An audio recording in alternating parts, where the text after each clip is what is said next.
Yes, my friends, greetings. This is Melusi coming to you from this beautiful spot in my park where I live. Thank God for this nature. When you sit here, you can hear him speak to you in the breeze, in the air.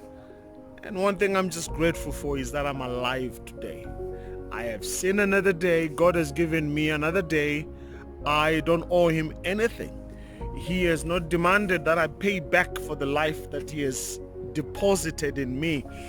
And so sitting here, spend a good time thinking, reflecting, revising some of my thoughts and emptying my head of some of the stuff that needs not to be there, and preparing my heart and my mind to connect so that I can hear the Spirit of God. Three things that God has impressed on me since I woke up this morning is that he is sealing his servants, not church members. Wow. Yes. Not every church member who says, Lord, Lord, is going to heaven. Just watch the lifestyles. Watch the things they do. You will see that some of your elders, your pastors, your bishops, your reverends, your prophets, you name them, these men of God, by their rank and file and order, and including some members, they are not going to heaven simply because they have chosen a life of sin and not a life of holiness. And so I heard God telling me it is time to cut loose, time to cut off any sinful practices, cut off any habits that will destroy my connection with God, and that I might serve him holy and righteous. Remember what God said to Abraham in Genesis. Abraham, walk before me and be ye perfect. Abraham had lied before. He had not been patient to wait on God's promise. And so God is calling us to serve him from a pure heart and a pure mind. So friends, today I don't know what you're going through, but I want you to remember you have been given life to serve God from a pure heart and a pure mind. Secondly, God has a calling on your life. Wow, that's a thought I went through, and I was quite humbled to realize that God actually gives you life for the purpose of the call that is upon your head. And Martin Luther once said, a man is not worth living unless he has found something worth dying for. And so you need to know what God's purpose is for your life. And how do you find that? It's by praying, by meditating, by reading his word, and by listening to the Spirit as he impresses upon you that which pushes you and draws you to want to do it, even when no one is paying you. Often that's where your calling is. And don't just be a church member.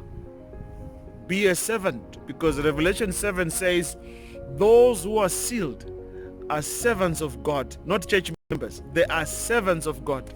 And so may God help you today to make the stand. What is it that's holding you back from serving God? And perhaps look at your life and reflect on how God has been trying to nudge you and push you and perhaps even punish you into your calling.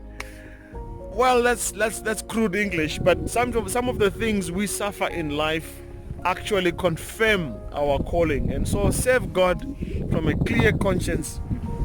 And so lastly, I heard God saying, as I was reading today's devotional, to serve him requires that we be truthful. Yes, my friends, be truthful. If you are married, are you truthful to your husband? Are you faithful to your wife? Are you faithful to the vows you have made? Why do you think that when you cheat on your spouse, you're going to be happy? When you're doing it in private and no one is seeing you, but your wedding was in public. Everyone enjoyed with you because it was a public event. Why do you think you'll enjoy in private? God sees what you're doing, my friend. And let me use a crude statement. Stop the stupidity. God is calling you to serve him in holiness, in truthfulness. And that Don't use your members for sinfulness. Don't yield your members to wickedness, but submit yourself to God in truthfulness. And God has revealed to me that truthfulness can be communicated more effectively even without words. Watch how you dress. You could be saying, I am unfaithful, I am available. Watch how you talk, the words you use, the flirtatious languages, the way you twist your tongue, your mouth, you roll your eyes, the way you walk with a swag, the way you just do things, your body, your acts, your behavior can tell us whether you're being truthful to your calling and to your God, or you are being flirtatious and you're being fleshy.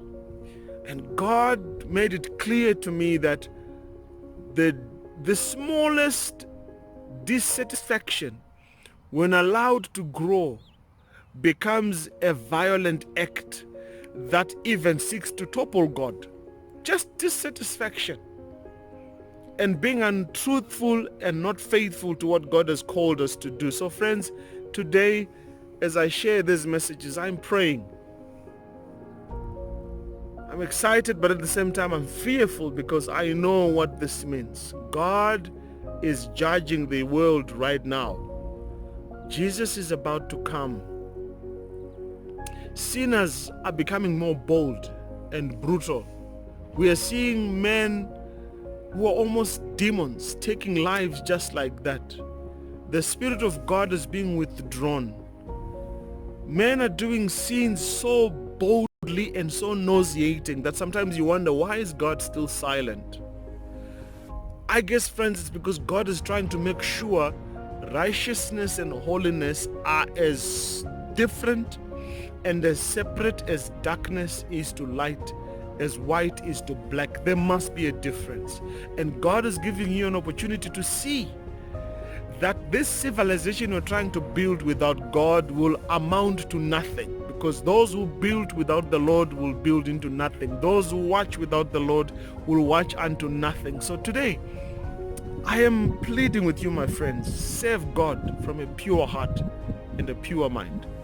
I'm pleading with you, my friends, discover what God has called you to do. Don't just live your life like a member, following the wishes of men.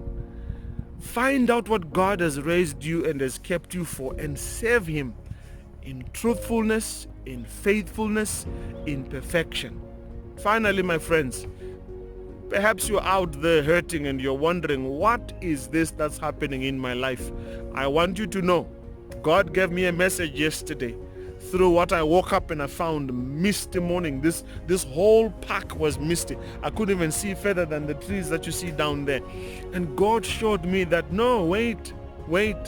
Mist never stays forever. It will pass away. Your pain, my friend, is not forever. It will pass away. Remember, there was a time it was not there. You were happy once. Yes, you will be happy again. You shall smile again. So tell your heart to beat again. Throb it with faith and hope that God will see you through. Don't start me now. I'm almost like preaching. But I want to share with you this. Hold on to God.